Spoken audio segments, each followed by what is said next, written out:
네, 하나님의 말씀 보겠습니다. 오늘 말씀은 빌립보서 3장 17절 말씀입니다. 봉독하겠습니다. 형제들아, 너희는 함께 나를 본받으라. 그리고 너희가 우리를 본받은 것처럼 그와 같이 행하는 자들을 눈여겨보라. 아멘. 목사님께서 말씀 전해주시겠습니다.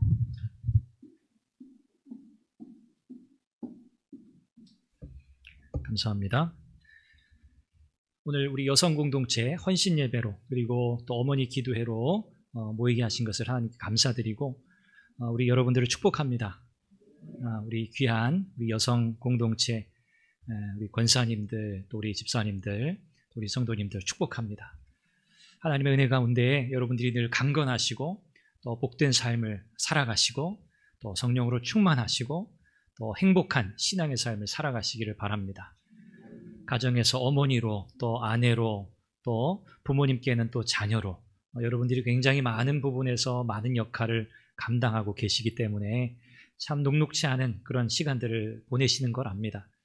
그러나 여러분들이 기도하시면서 애쓰시고 힘쓰시고 또 하나님 앞에 서고자 참 몸부림치며 살아가시는 그 순간순간이 참으로 귀하고 또 하나님께서도 귀하게 여기실 줄 믿습니다.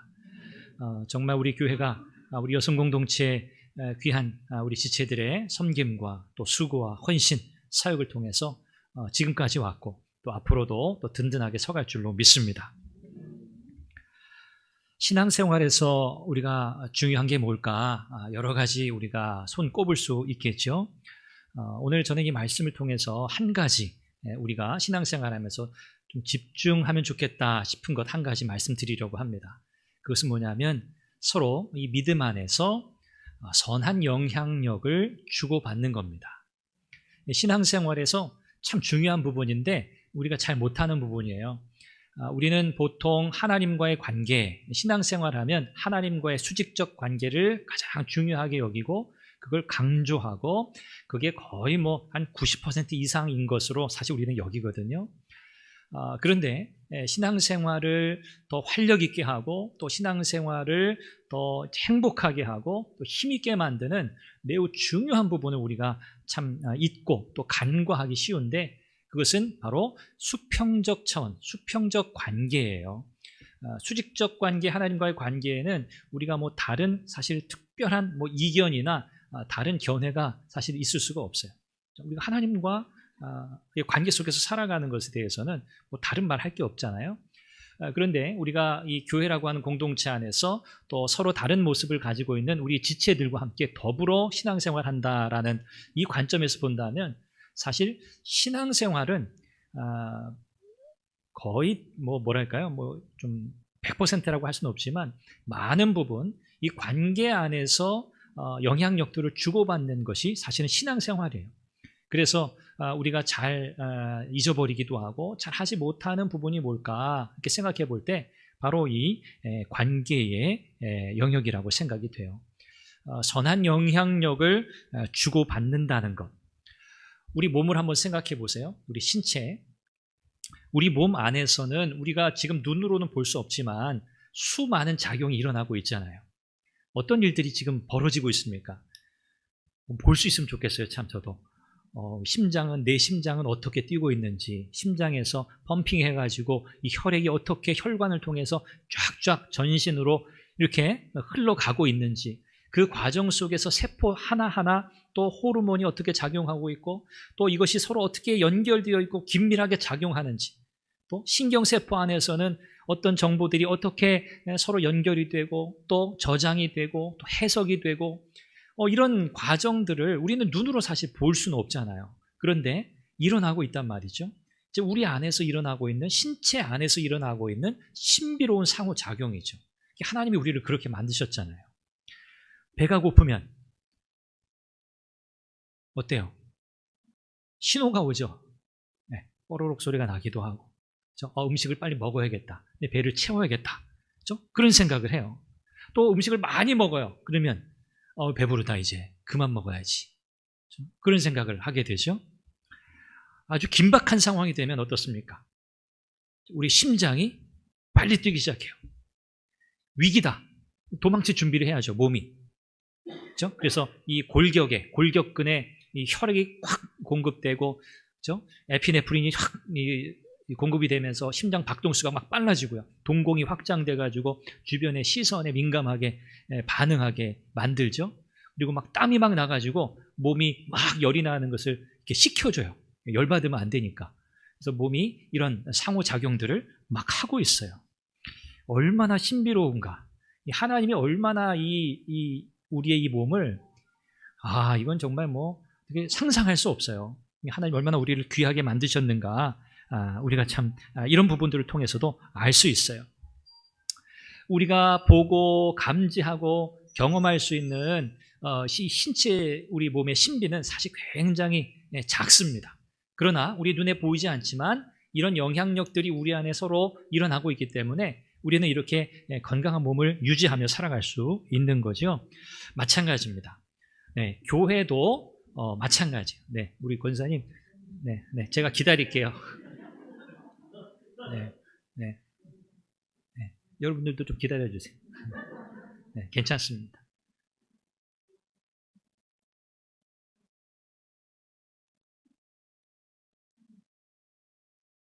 네. 이제 해도 될까요? 네, 계속하겠습니다. 우리는 교회가 이 인체, 이 몸의 신비에 비유해서 설명되고 있다는 것을 잘 알고 있죠. 성경은 교회를 이 몸의 유기적 관계를 통해서 설명해 주고 있어요. 그리스도의 몸인 이 교회도 서로 지체들 간의 상호작용을 통해서 그 건강을 유지할 수 있다는 거예요. 오늘 저와 여러분들 사이에도 이런 영적 상호작용이 일어나고 있습니다. 우리 눈에 보이지 않지만 일어나고 있는 거예요. 이런 상호작용이 서로에게 긍정적인, 또 우리의 신앙을 세워주고 우리를 격려하고 지지하는 방향으로 선순환하는, 선작용하는 상호작용이 일어나야 돼요. 이 상호작용은 긍정적인 것만 있지는 않아요. 그렇죠? 부정적인 것도, 나쁜 것도 서로 주고받게 돼 있단 말이죠. 오늘 저와 여러분들은 우리 교회의 영적 생명력과 또 여러분 각자의 영적 건강을 유지하기 위해서는 끊임없이 서로 상호작용, 주고받으셔야 하는데, 이 상호작용 무엇을 통해서 주고받아야 하는가? 무엇을 주고받아야 하는가? 이게 제일 중요한 거죠. 우리의 몸을 건강하게 세우는 것들을 주고받으셔야 한다는 것. 이것이 오늘 말씀을 시작하면서 여러분들에게 드리고 싶은 중요한 핵심 메시지예요. 서로 좋은 것을 주고받으셔야 돼요. 오늘 본문에 보니까 사도 바울이 형제들아, 너희는 함께 나를 본받으라 라고 말합니다. 참 이 말을 하기가 쉽지 않거든요. 여러분 스스로에게 한번 물어보세요. 누구에게라도 떳떳하게 당당하게 나를 본받으세요 라고 하실 수 있으시겠어요? 네, 스스로에게 답해보세요. 나는 누구에게 가서 나를 본받아, 혹은 우리 자녀들에게, 얘야 너는 아빠를 본받아, 너는 엄마를 본받아, 그렇게 말씀하실 수 있으시겠어요? 네, 스스로에게 답하세요. 오늘 본문에서 바울은요, 나를 본받으라고 이야기해요. 이건 정말 어려운 이야기거든요. 웬만해서는 이렇게 하기 힘들어요. 왜? 우리는 다 연약하잖아요. 다 부족하잖아요. 저 뭐 그렇게 자랑할 게 많이 있겠어요. 저 허점투성이고 실수투성이인 우리인데 뭐 나를 본받으라 하겠어요. 그냥 나나 잘하자 그렇게 생각하잖아요. 근데 나를 본받으라라고 사도 바울이 이야기할 때 이것은 굉장히 중요한 영적 의미가 여기 담겨져 있습니다. 바울이 자기가 완벽해서 자기를 본받으라 하는 게 아니에요. 나는 허물이 없는 사람이야. 나는 정말 완벽한 사람이야. 난 실수가 없어. 그래서 자신을 본받으라는 게 아니에요. 그런 모습을 본받으라는 게 아니에요. 그건 불가능하거든요. 사도 바울이 지금 본받으라고 할 때에는 본받아야 할 내용이 무엇인지 사실은 이야기하고 있는 거예요. 그리고 이 표현 속에는 사도 바울의 관심사가 담겨 있어요. 사도 바울은 교회를 생각할 때 무엇을 가장 중요하게 여기고 있을까? 그의 관심이 뭘까? 그게 뭐냐면 좋은 모델을 세우는 거예요. 좋은 신앙인을 세우는 거예요. 그리고 그 세워진 그 모델이 점점 좋은 모습으로 큰 선한 영향력을 미치도록 그 역할을 강화시키는 거예요. 이것이 사도 바울의 관심사였습니다.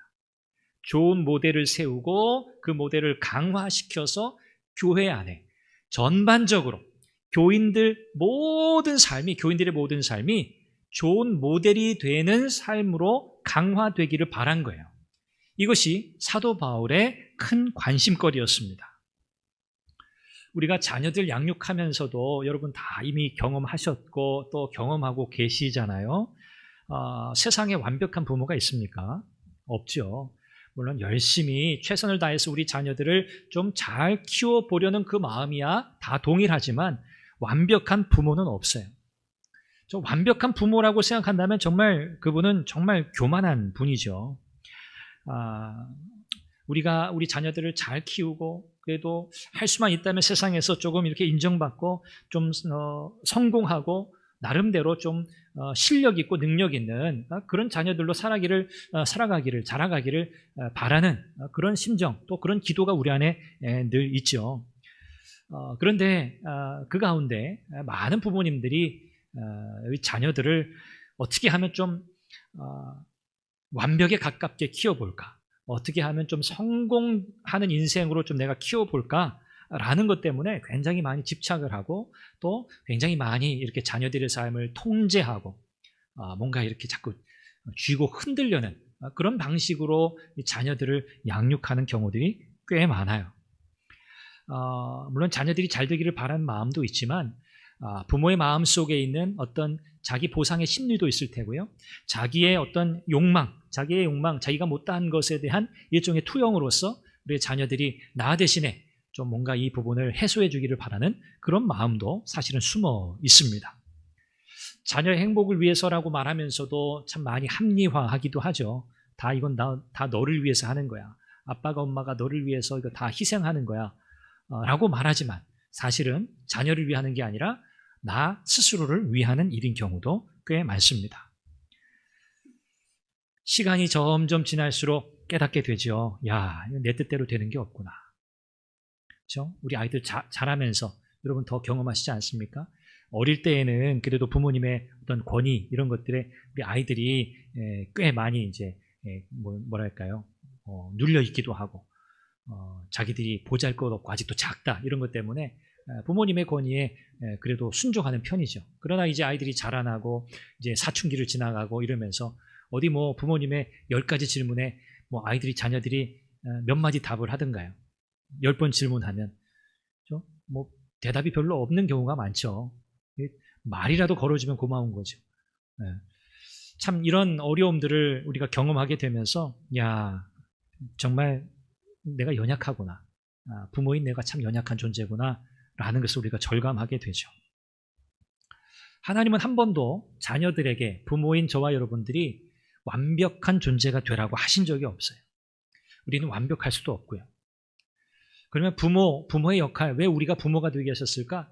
부모의 역할이라고 하는 것은요, 하나님의 은혜를 자녀에게 흘려보내는 거예요. 부모인 나를 통해서 하나님의 은혜가 우리의 자녀들에게 흘러가도록 하는 그런 통로가 되는 것, 이것이 사실은 부모의 역할입니다. 이런 사실을 우리가 기억한다면 우리 자녀들을 어떻게 대해야 할까에 대한 나름의 지혜가 생기겠죠. 우리의 욕심 때문에 또 우리의 이기적인 어떤 마음 때문에 자녀들이 상처받거나 자녀들의 마음에 고통을 주는 그런 일이 없어야 한다는 거고요. 또 하나님의 용서와 하나님의 자비와 하나님의 은혜, 나에게 부어진 거잖아요.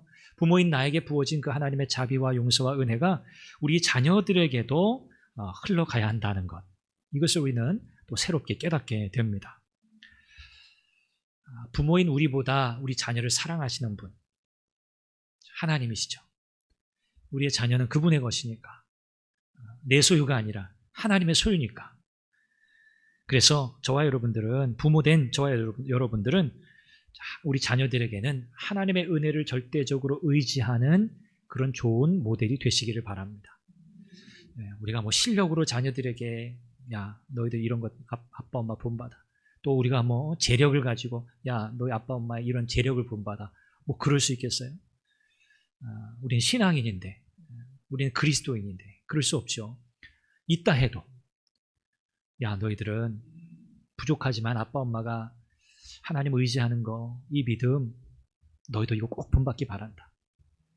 아빠 엄마가 애쓰고 노력하는 이 모습, 하나님 앞에서 참 믿음으로 살려고 애쓰는 그 모습 부족하지만 그래도 너희들이 이런 모습 본받으면 좋겠다.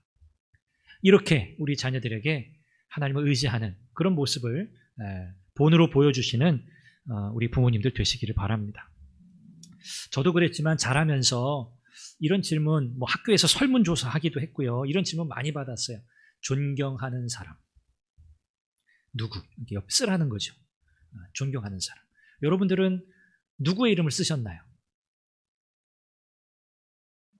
엄마. 감사합니다. 네, 뭐 부모님 둘 중에 한 분이겠죠. 엄마 아니면 아빠. 또 뭐 어떤 선생님일 수도 있고요. 또 뭐 교회 선생님, 뭐 또는 목사님, 뭐 전도사님, 뭐 그렇죠? 그런 분들이 있을 수 있겠죠. 존경하는 사람 란에 누구를 써야 할지 떠오르지 않아서 아무리 생각해도 존경할 만한 사람이 없는데 참 슬픈 일이죠. 오늘 저와 여러분들이 사도 바울이 나를 본받으라 라고 하시는 이 말씀에 우리가 참 집중하고 그 말씀의 의미를 우리가 깊이 생각해야 하는 것은 오늘 저와 여러분들에게 주신 귀한 사명 중에 하나가 바로 본이 되는 신앙인이 되는 것이기 때문에 그렇습니다. 이거 뭐 누가 보여주겠지. 나 아니고 다른 사람. 아니요. 저도 그렇고 여기 계신 한 분 한 분은요. 신앙의 좋은 모델이 다 되셔야 돼요. 그렇죠? 예외가 없어요. 바울은 지금 여기서 무엇을 본받으라고 할까요? 우리 잘 알고 있어요. 주님을 향한 사랑, 복음의 역사를 위한 열정, 영혼을 향한 사랑, 교회를 향한 기도, 수고, 인내, 헌신. 바울은 지금 이와 같은 것들을 본받으라고 사실 얘기하고 있는 거예요. 나의 완벽함을 본받으라? 아니에요. 나의 실수 없음을 본받으라? 아니에요. 주님과 교회를 향한, 영혼을 향한 간절한 열망과 헌신과 수고와 인내와 기도, 이것을 본받으라고 이야기하는 거거든요. 그 가운데 두 사람을 소개해요. 두 사람. 오늘 우리가 본문을 다 읽지 않았지만 전체 문맥 속에서, 빌립보서 문맥 속에서 보면 두 사람을 소개하는데요. 두 사람은 디모데와 에바브로디도라는 사람입니다. 2장 20절에 보면 그들을 이렇게 바울이 이렇게 표현해요. 그들은 나와 같은 마음을 가진 자들이다. 뜻을 같이 했다, 그렇게 표현하거든요. 나와 뜻을 같이 한 사람. 무슨 뜻을 같이 한 거예요? 주님을 위해, 교회를 위해, 복음을 위해 어떻게 살아야 할지에 대해서 마음을 같이 모은 사람. 그 대표적인 인물로 디모데와 에바브로디도를 소개하고 있는 거예요. 한결같이 복음을 위해서 수고한 사람이에요. 한 영혼 한 영혼을 주님의 마음으로 돌아보고 다른 사람들의 안위에 관심을 가졌던 사람, 바울의 사역을 도와서 교회를 세우고 예배를 세우고 하나님 중심의 삶을 살았던 참 좋은 신앙인. 이런 신앙인들이 교회 안에 많아진다면 얼마나 행복한 교회가 될까? 바울의 마음속에 가지고 있었던 교회를 향한 비전 가운데 하나였다고 저는 생각해요. 물론 이 과정 속에서 많은 어려움을 겪었어요. 바울 자신도 그랬고 디모데도 그랬고 에바브로디도도 그랬어요. 에바브로디도는 몸이 참 거의 죽음에 가까운, 죽을 지경에 가까운 병이 들어서 참 힘든 시간들을 보냈던 사람이기도 해요. 어렵고 힘들고 참 고된 그런 과정이었지만 그들은 다 인내하면서 그것을 잘 감당했어요. 이것이 성숙한 그리스도인의 모습이겠죠? 이것은 우리가 평생을 두고 변함없이 추구해야 하는 신앙생활의 모습일 겁니다. 오늘 저와 여러분들은 이런 신앙인이 되면 좋겠습니다. 정말 성숙한 신앙, 하나님 앞에 정말 충성된 신앙인, 신실한 신앙인, 여러분 모두 그런 좋은 신앙의 모델이 되시기를 바랍니다. 그런데 이 교회 안에는요, 다양한 분들이 계시고 또 신앙의 수준이 다 달라요. 좋다 나쁘다가 아니고요, 신앙의 수준에 다름이 있다는 것을 우리는 다 이해하고 있어요. 그래서 교회는 궁극적으로는 모든 분들이 성숙한 신앙인으로 자라가고 교회가 성숙한 공동체로 나아가는 것을 지향해요. 우리가 그게 나아가야 할 방향이기 때문에 그렇죠. 그런데 모두 다 똑같으면, 레벨이 다 똑같으면은 이렇게 쭉 함께 맞춰가기가 쉬운데 그렇지 않다는 거예요. 서로 너무너무 달라요. 어떤 분들은 믿음이 그냥 쉽게 표현한다면 믿음이 좋은 분도 있고 믿음이 강한 분도 있고 어떤 분들은 믿음이 좋지 않거나 믿음이 연약한 분들도 있어요. 그렇죠? 교회 안에 있는 다양한 모습이에요. 그렇기 때문에 우리가 이 다양한 이런 수준의 신앙인들이 함께 모여있는 이 교회 안에서는 우리 서로의 이런 다름과 또 이런 여러 가지 차이점들을 함께 용납하고 이해하고 받아들이면서 서로의 신앙의 삶을 성숙이라고 하는 방향으로 강화시켜가는 과정이 필요한 거예요. 신앙을 강화시키는 과정이 필요해요.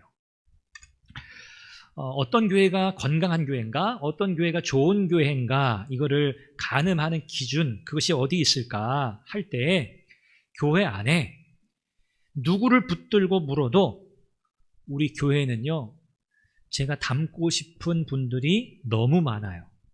이분도 닮고 싶고 저분도 닮고 싶고 우리 목사님, 우리 장로님, 권사님, 집사님, 우리 주일학교 교사, 우리 사역팀, 우리 찬양대원, 우리 찬양대, 찬양팀, 우리 교회는요, 한 분도 빠짐없이 제가 모두 다 닮고 싶은 분들이에요.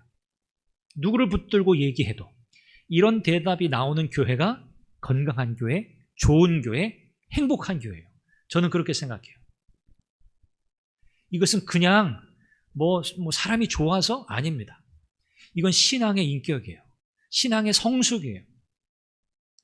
우리 교회가 저는 그런 교회가 되기를 바라요.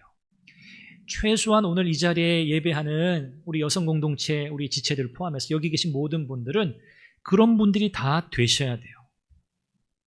본받고 싶은 사람. 신앙생활을 시작한 지 얼마 되지 않은 분들도 계시죠.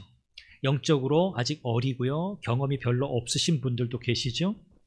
그런 분들에게 우리가 어떻게 해야 할까요? 신앙생활은 이렇게 하는 거예요. 말로 가르칠 수 있어요. 그렇죠? 양육 통해서 가르칠 수 있어요. 그것도 좋은 배움이에요.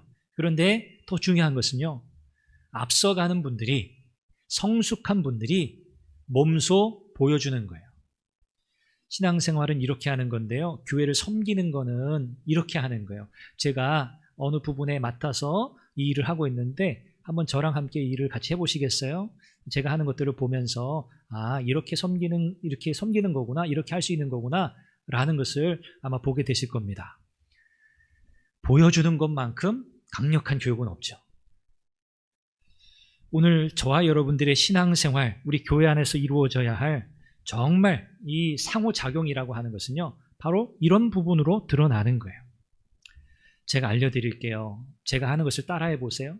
제가 보여드릴게요. 똑같이 한번 해보세요. 좋은 샘플을 계속 보여주는 거죠. 이렇게 하시면 돼요. 이렇게 하시면 돼요. 잘 가이드를 해주는 거죠. 이런 작업이 필요해요. 왜? 우리는 서로 다르니까.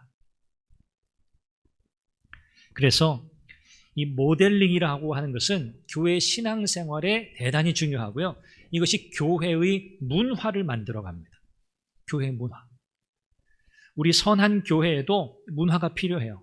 사실 이게 신앙생활이거든요. 신앙생활이 뭡니까? 예배, 기도, 전도, 그 신앙생활이죠.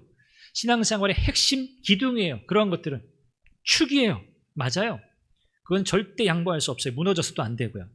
이 중요한 축을 중심으로 우리는 나름의 우리 교회의 그리스도인의 문화를 만들어 가야 돼요. 이 그리스도인의 문화라고 하는 것은 좋은 모델을 세워가는 과정이에요. 그게 신앙생활인데요. 그 신앙생활, 그리스도인의 문화, 교회 문화를 만들어 가는데 연결고리가 필요해요. 연결고리. 서로를 강화시키는 연결고리가 필요해요. 제가 기도할 때, 오늘 예배 대표 기도할 때에도, 목회 기도할 때에도 기도 가운데 그 표현을 했는데요. 제가 여러분들에게 4가지를 제안합니다. 이 네 가지를 여러분들 꼭 실천하시기 바라요. 좋은 모델이 되고 이 모델을 강화시키기 위한 네 가지 중요한 상호작용의 연결고리가 있어요. 칭찬, 격려, 존중, 배려. 네 가지입니다. 우리 수요 바이블 아카데미 첫 번째 강의할 때 제가 이 이야기 말씀드렸었죠. 네 가지 뭐라고요? 칭찬, 격려, 존중, 배려. 이 네 가지는요, 우리 교회의 영적 풍토를 만들고 우리 교회의 신앙 문화를 만드는 중요한 키워드예요. 여러분들이 이 네 가지를 힘쓰셔야 돼요. 반드시 해야 되는 거예요. 반드시. 이 네 가지 상호작용의 연결고리는 다 어디서 나오냐면 우리의 생각과 말에서 나옵니다. 생각과 말에서 나와요. 그 마더 테레사, 테레사 수녀 여러분 아시죠? 그분이 뭐 주옥 같은 그 참 메시지들을 많이 남기셨는데 제가 그분이 하신 말씀 중에 참 이 마음에 감동이 오는 그 내용을 제가 읽었어요. 한번 들어보세요. 생각을 조심하세요. 언젠가 말이 되니까. 말을 조심하세요. 언젠가 행동이 되니까. 행동을 조심하세요. 언젠가 습관이 되니까. 습관을 조심하세요. 언젠가 성격이 되니까. 성격을 조심하세요. 언젠가 운명이 되니까. 공감이 되세요? 별로 안 되시는 것 같은데.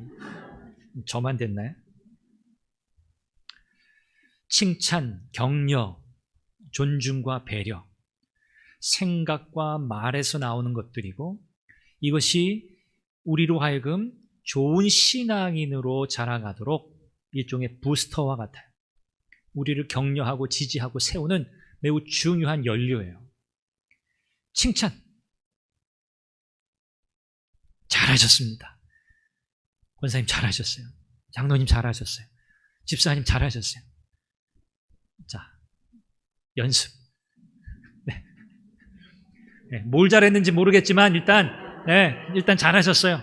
잘하셨어요. 훌륭하십니다. 훌륭하십니다. 하세요. 계속 훌륭하세요. 훌륭하세요. 멋지십니다. 멋지십니다. 감동적입니다. 네. 앞으로 계속 할 거예요. 네. 이걸 강화시켜야 되니까. 칭찬의 힘, 칭찬의 위력, 이거 두말할 거 없어요. 그렇죠? 그래서 우리 장로님들, 권사님들은 앞장서서 하셔야 될 일 뭡니까? 주일날 교회 두루 다니시면서 그렇죠? 만나는 분들마다 어린아이들 다 포함해서 우리 주일학교 교사들, 찬양대원들 할 것 없이 칭찬, 격려. 아멘? 아멘. 그거 하셔야 돼요. 그거 하시는 거예요, 원래. 우리 장로님, 권사님들은 그 앞장서서 하셔야 돼요. 두 번째, 격려. 수고하셨어요. 수고하셨어요. 너무 애쓰셨어요. 고생이 많으셨죠. 힘내세요. 힘내세요. 자, 합니다. 옆에 계신 분들. 수고하셨어요. 고생이 많으셨어요. 아이고, 힘내세요. 네. 여러분들 이 표현은 이렇게 자주 하시죠. 네, 수고하셨습니다. 네, 고생하셨어요. 애쓰셨어요. 하시죠. 네, 더 많이 하시라는 거예요. 더 많이 하셔야 돼요. 칭찬과 격려. 여러분, 잊어버리시면 안 돼요. 네, 잊어버리시면 안 돼. 네. 괜찮아요. 제가 또 얘기할 거니까.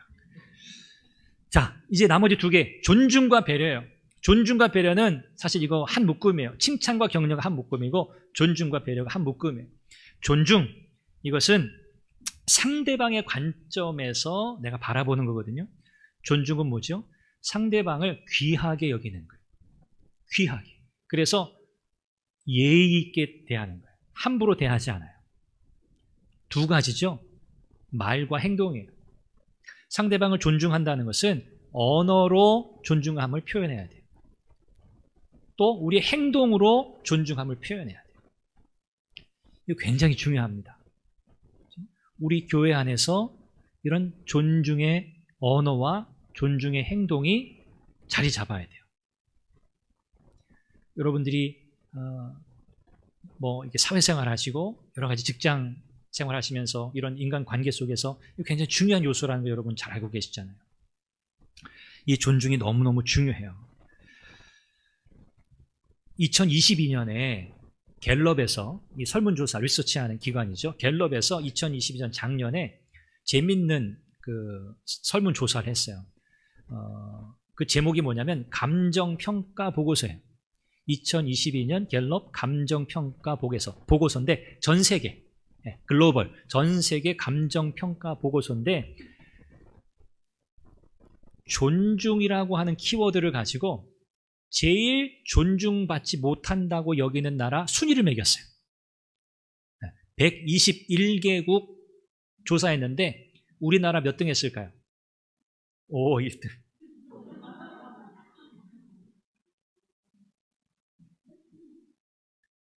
1등일까요?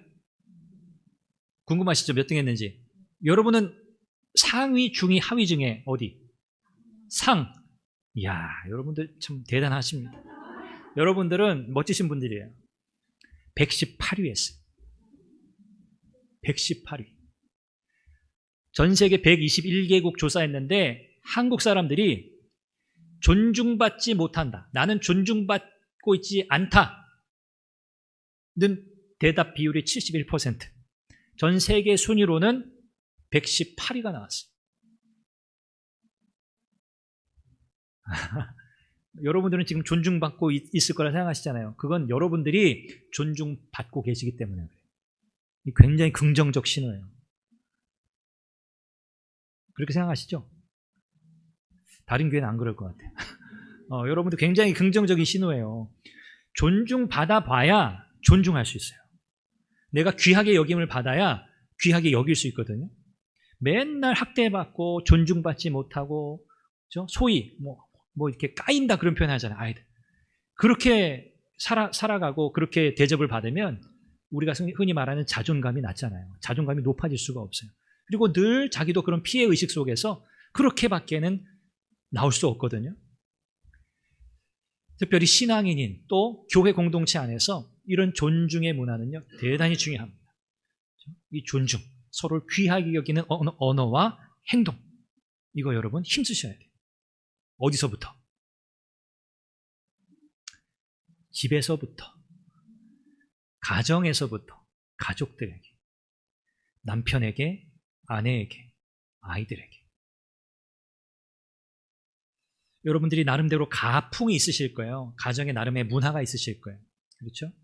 그런 것들을 한번 이번 기회에 한번 이렇게 살펴보세요. 그렇죠? 뭐 부부 사이에도 그렇고 우리 자녀들과의 관계 속에서도 그렇고 우리는 어떤 대화를 주고받고 어떤 표현들을 하고 있고 또 어떻게 귀하게 여기고 있는가. 내가 정말 귀하게 여기나? 그렇죠? 내 남편을 내 아내를 나는 어떻게 귀하게 여기지? 너무 소중한 분들이잖아요. 그렇죠? 나는 말로 어떻게 이 귀함을 표현할 수 있을까? 나의 행동으로 내가 어떻게 참 존중함을 표현할 수 있을까? 이런 것들에 대해서 한번 생각해보는 그런 기회가 되시면 좋겠어요. 마지막은요, 배려입니다. 배려. 배려도 상대방에게 관심을 가지고 있는 거잖아요. 뭐 필요한 거 없으세요? 제가 뭐 도와드릴 게 없을까요? 먼저 하세요. 자, 하세요. 또 옆에. 네. 네.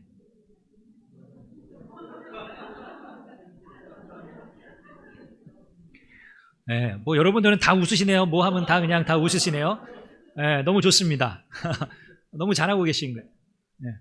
물어봐야 돼요. 이 배려라고 하는 것은요, 침묵의 배려는 배려가 아닐 가능성이 많더라고요. 우리 남편들이 보통 잘 못해요. 네. 마음속으로는 배려를 엄청 해요. 최경수 장로님? 네. 염장로님? 네, 한 분 한 분 다 해야지. 우리 김 집사님? 네, 우리 최성희 장로님? 예, 다 고개 끄덕이셨어요. 마음속으로는 배려를 엄청 하고 있어요. 근데 이 배려가 배려로 받아들여지지 않는다는 게 문제예요. 그렇잖아요. 그렇죠, 우리 저기 권사님들, 집사님들. 맞습니까? 그거 아니에요? 다 훌륭한 가정이시네요. 이 배려라고 하는 거. 상대방의 필요가 무엇인지 이렇게 물어보는 거. 사실 저도 잘 못해요. 익숙하지 않아요. 마음속으로는 굉장히 많은 걸 생각하는 것 같은데 이게 잘 안 되더라고요. 그래서 이거 강화시켜야 되는 거예요. 우리가 다. 그래서 뭐 필요한 거 없으세요? 제가 뭐 도와드릴 일이 없을까요? 저한테도 오셔서 그렇게 말씀하시는 목사님 뭐 필요한 거 없으세요? 저 필요한 거 많아요. 목사님 뭐 도와드릴 일이 없을까요? 도와주실 일 많아요. 안 물어보시니까 제가 얘기 안 하는 거예요. 좀 물어봐 주세요. 너무 또 부담 가지지 마시고 도움 필요한 거, 제가 또 뭐 도움이 될 만한 거, 이런 것들을 우리 서로 물어보는 거예요. 저는 집 한 채가 필요합니다. 저는 뭐 자동차 한 대가 필요합니다. 그런 필요, 그런 필요까지 말씀 안 하시겠지만 우리 영적인 필요뿐만 아니라 우리가 물질적인 필요일 수도 있고요. 다양합니다. 우리 필요라는 것은. 그렇죠? 이것은 상대방에게 있어야 할 거, 필요한 것들, 우리가 관심을 보이는 거잖아요. 그래서 여러분, 이 칭찬, 격려, 존중, 배려, 이 네 가지는 우리가 스스로가 좋은 신앙의 모델이 되기 위한 중요한 도구이기도 하고요. 또 우리가 선한 영향력을 서로 주고받는 일에 있어서도 빠져서는 안 되는 핵심 요소들입니다. 우리 여성 공동체 헌신 예배를 이렇게 드리면서 제가 어떤 메시지를 나누면 좋을까 참 고민을 많이 하다가, 기도하면서 고민 많이 하다가, 그래, 우리 여성 공동체를 통해서 우리 교회 안에 이런 상호작용의 강력한 이 문화가 우리 안에 정착되면 좋겠다. 제가 그 기도하면서 사실 오늘 이 메시지를 제가 생각한 거예요. 우리가 뭐 열심히 기도합시다. 우리가 뭐 열심히 예배에 성공합시다. 이런 메시지는 제가 주일 설교 때, 오전 설교 때도 하고 여러 방면을 통해서 제가 여러분들에게 강조하는 바잖아요. 제가 이 부분을 여러분들과 나누고 싶었어요. 그래서 우리 여성 공동체, 또 오늘 함께 예배하는 우리 모든 분들은 정말 하나님 앞에서 좋은 신앙의 모델이 되기 위해서 우리에게 필요한 부분들 강화시켜 나가고, 또 이런 좋은 연결고리들을 서로 주고받으면서 우리 교회의 문화, 우리 신앙생활의 문화, 이것을 잘 세워갈 수 있기를 바랍니다. 외부에서 누가 보더라도 저 선한 교회는 정말 진짜야. 저 안에 어떻게 하면 들어갈 수 있을까? 내가 저분들의 모임 안에 내가 어떻게 들어갈 수 있을까? 저기 들어가기만 하면 칭찬받고 격려받고 존중받고 배려받는데 난 세상에서 이런 데는 처음 봤어. 이런 교회가 될 수 있기를 바랍니다. 그렇죠? 우리가 힘써야 할 것, 하나님 앞에서의 우리의 관계, 또 우리가 서로 함께 이어가야 할 우리 신앙의 수평적 관계임을 여러분 기억하시고 힘써 나가시기를 주님의 이름으로 축원합니다. 여러분이 선봉장이 되십시오. 내가 좋은 모델이 되리라. 내가 선한 영향력을 주고 받으리라. 할렐루야. 기도하겠습니다. 하나님 아버지, 오늘 사도 바울은 자신을 본받으라고 담대하게 이야기합니다. 주님을 향한 열정, 사랑, 교회를 향한 헌신, 수고, 인내, 기도, 우리에게 이와 같은 것들이 분명해지고 더 견고해져야겠습니다. 하나님 아버지, 우리에게 은혜를 더해 주시고, 특별히 우리가 신앙의 수평적 차원을 더불어 함께 생각합니다. 우리 교회 안에 칭찬과 격려와 존중과 배려의 문화가 자리 잡게 하시고, 이것이 우리가 좋은 모델이 되고 또 우리의 신앙을 강화시키는 중요한 연결고리들이 되어서 서로 이런 상호작용을 주고받으며 그리스도의 몸된 교회를 함께 세워가는 우리가 되게 하여 주옵소서. 예수님의 이름으로 기도합니다. 아멘.